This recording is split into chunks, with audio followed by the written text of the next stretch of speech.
Alrighty, everybody. So sorry about that. Also, additionally sorry that my dryer is going to be going in the background.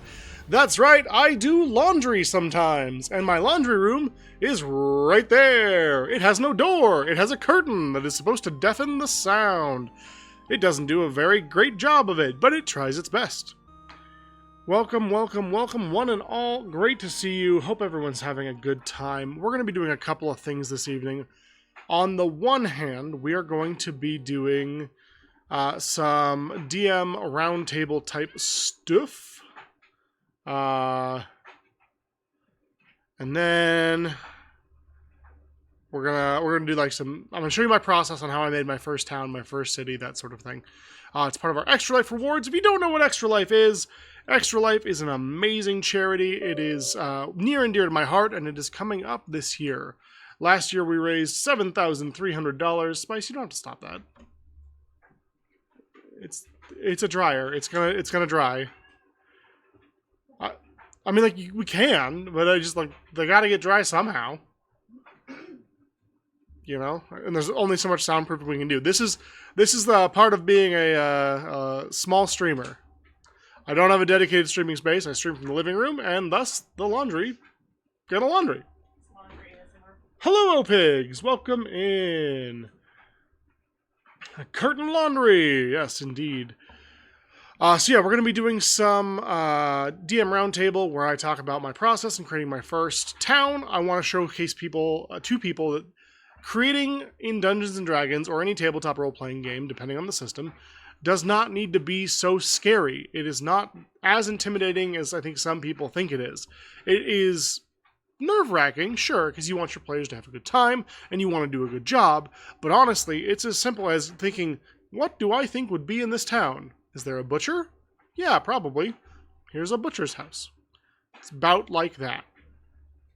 Sublime, happy birthday, by the way. Weekend was okay. We raised some money for Extra Life. Speaking of which, if you are an Extra Life fan or want to learn more about Extra Life, go ahead and check that out over there. That is my direct link to Extra Life. This is my 9th year doing it, y'all.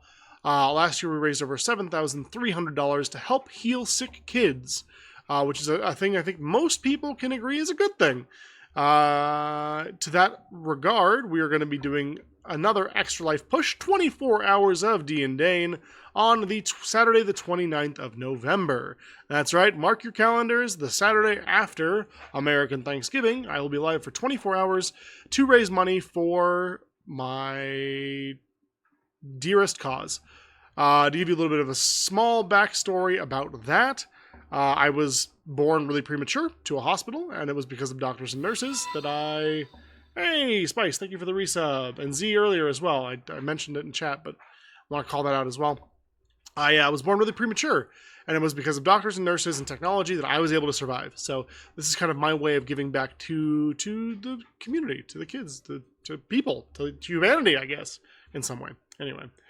I actually finished my first campaign as a GM last week, running a pre-written. I'm now inspired to write something by yourself. That's so cool, pigs. I love that.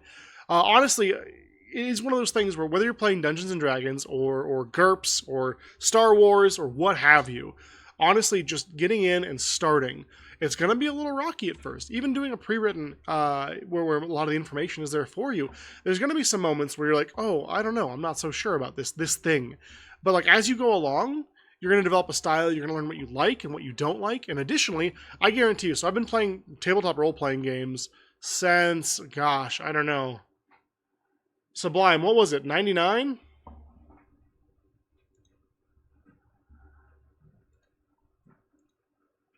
'98? 97? I mean, we were young. We were really young. Sublime's mom was my first DM. In Dungeons & Dragons 2nd edition. It was one hell of a time. But yeah, it's like I've been playing for a long time. A really long time. But there are some things, I guarantee you, pigs, that you do that would blow my mind. You're going to have a way of flavoring something or of doing something that is going to be so unique to just you that is like the coolest thing ever. I promise. Everyone's got like some things that they do very well. I think I do narrative pretty okay. One thing that I struggle with and want to kind of do better at is making engaging combats and sort of fine-tuning those so that they're a bit more cinematic and a bit less, I hit it with my rapier, they hit me with their axe. I hit it with my rapier, they hit me with their axe. So that's something that I've been trying to work on myself. 97, that's crazy. I set a crew to check on you because it got past like 15 minutes. Is that why Ox was meowing? He got your message. Yeah, apologies. I started laundry a little bit earlier, and we were eating dinner, and then I got talking to Spice, and then we needed to change the cat's water bowl because it was empty, and it just kind of became a whole thing, so I just kind of left it up. He's reading your mind. I knew it. We have spies. To that effect, let's go ahead. I'm going to open up... how do I want to do this? Let's just open up a paint document. Is there a way to put paint into dark mode? Because that would be super cool. I don't think it has a dark mode, if I'm being honest. Properties?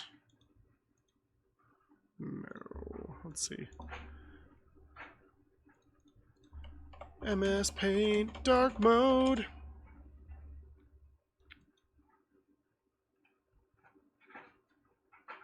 The gear.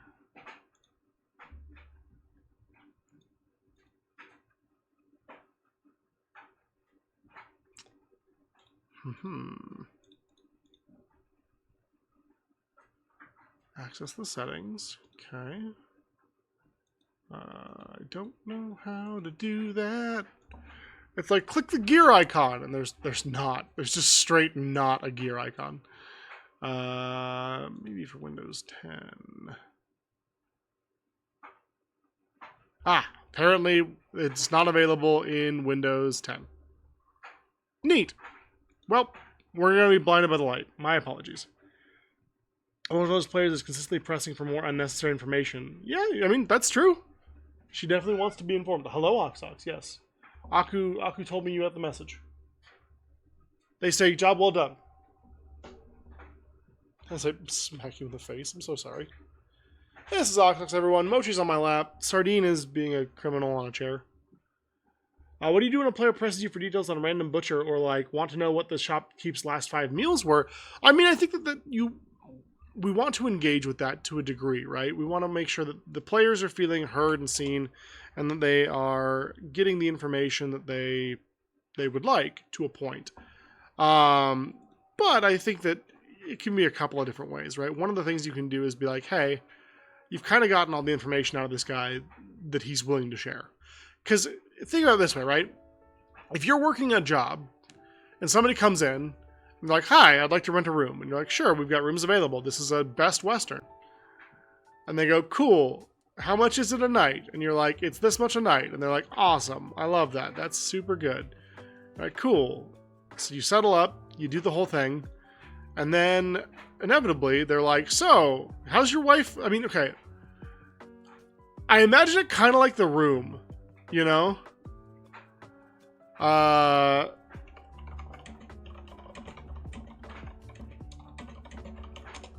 don't think I can show it. I'm just trying to look for a transcript. So, to set the scene, Johnny, our hero, is picking up flowers for his girlfriend, Lisa. He stops at Anniversary Flowers and Gifts for all occasions, which is a real flower shop. Apparently, or at least was. Johnny walks in, he goes, hi. The clerk goes, can I help you? He says, yeah, can I have a dozen red roses, please? So far, so good. The clerk says, very fast, to be fair, like, he's like, hey, can I have a dozen red roses, please? The clerk then very quickly goes, oh, hi, Johnny, I didn't know it was you. Here you go. Hands it to him, hands him the flowers. He says,